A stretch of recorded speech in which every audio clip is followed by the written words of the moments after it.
거듭난 자는 죄를 짓지 않는가? 세 번째 시간입니다. 아담의 죄로 인해 인간은 영이 죽고 혼과 몸이 하나가 되었으며 죄사함은 일시적일 수밖에 없었습니다. 그래서 주님께서는 요한복음 3장에서 거듭나야 하늘나라에 들어간다고 말씀하신 것입니다. 예수께서 대답하여 그에게 말씀하시기를 진실로 진실로 내가 너희에게 말하노니 사람이 거듭나지 아니하면 하나님의 나라를 볼 수 없느니라고 하시더라. 요한복음 3장 3절 말씀입니다. 예수께서 대답하시기를 진실로 진실로 내가 너희에게 말하노니 사람이 물과 성령으로 태어나지 아니하면 하나님의 나라에 들어갈 수 없느니라. 육신으로 난 것은 육이요 또 성령으로 난 것은 영이니라. 5절 6절 요한복음 3장 5절 6절인 거죠. 인간의 첫 출생은 육신으로 태어난 것이고 그 후에는 영이 성령으로 다시 태어나야 합니다. 인간의 영은 태어날 때부터 죽어서 태어나기 때문입니다. 주님께서는 십자가 사건을 통해서 우리가 거듭날 수 있게 해주심으로써 이 문제를 해결해 주셨습니다. 여기서 물은 물속에서 받는 침례를 말하는 것이 아닙니다. 물 침례는 신앙을 고백하는 것이고 구원을 상징하는 모형입니다.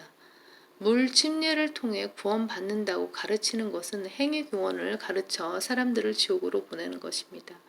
여기서의 물은 1차적인 탄생을 말하는데 이는 6절에서 육신으로 난 것은 육이요 또 성령으로 난 것은 영이라는 말씀을 통해 알 수 있습니다.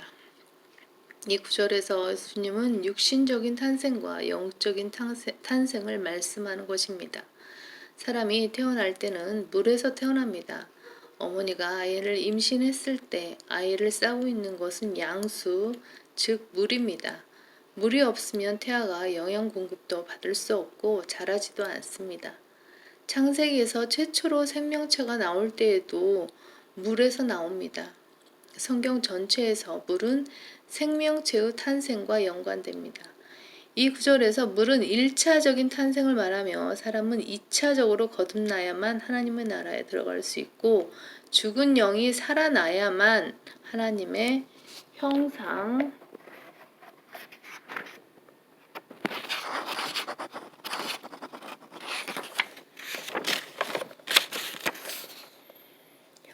가질 수 있습니다. 100페이지네요. 문제의 구절들. 거듭난 자는 죄를 짓지 않는가? 세 번째 시간입니다. 우리가 태어날 때 하나님의 형상으로 태어났다고 많은 목사들이 잘못 가르치지만 우리는 아담의 형상대로 즉 영이 죽은 상태에서 태어났습니다. 예수님을 구주로 믿을 때 영이 거듭나 하나님의 형상과 같이 몸, 혼, 영 세 부분으로 이루어진 존재가 되고 그럼으로써 하나님의 아들이 됩니다. 그러면 우리가 거듭날 때 어떤 일이 일어납니까? 영이 거듭나고 혼은 구원받습니다. 그러나 몸은 아직 구속받지 못합니다. 이것은 매우 중요한 주제입니다. 이것을 제대로 이해하지 못하기 때문에 워치만 일을 따르는 사람들은 예수를 믿었을 때 혼이 구원받지 못했기 때문에 즉 구원이 완성되지 못했기 때문에 계속해서 혼의 구원을 위해 노력해야 한다고 잘못 가르치고 있습니다.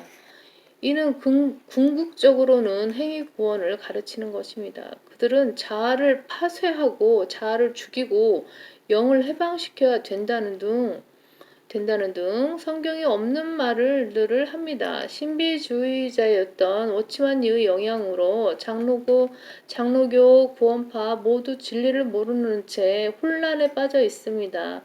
변기된 성경으로 가르쳤던 워치만리는 몸, 혼, 영에 대한 진리를 알지 못했습니다. 워치만리의 책을 읽고 그의 가르침을 따르는 사람들은 내 영으로 당신의 영을 터치한다는 이상한 말을 하거나 주여 주여 주여 3창을 반복적으로 하면 주님과 소통을 한다고 믿습니다. 분명히 알아야 할 것은 구원받을 때 혼의 구원은 즉각적으로 이루어진다는 것입니다.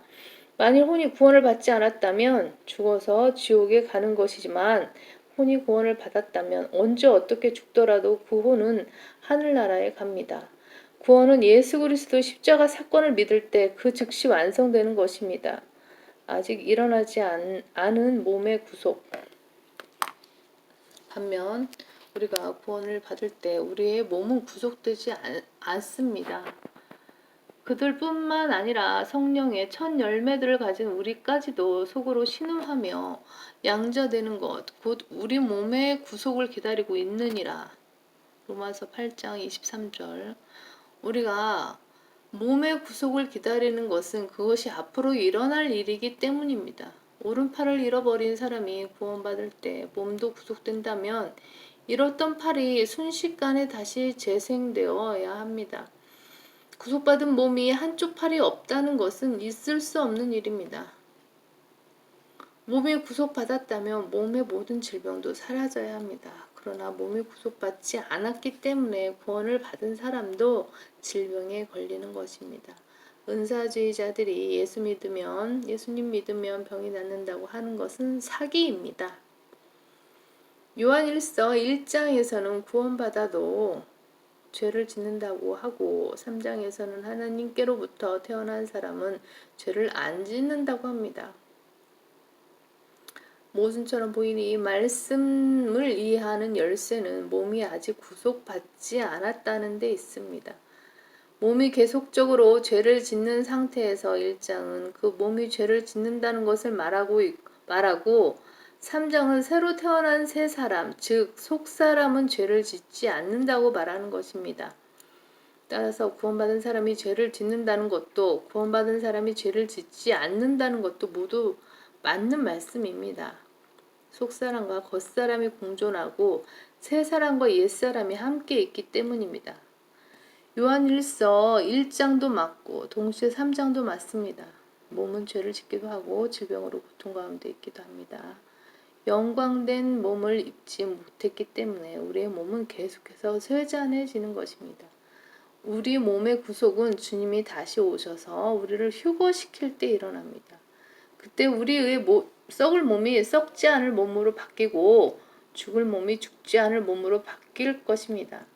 완전한 몸, 부활된 몸을 입는 것입니다. 그러면 우리가 구원받을 때 어떤 영적인 일이 일어나는지 살펴보겠습니다. 거듭난 자는 죄를 짓지 않는가 4편을 기대하십시오.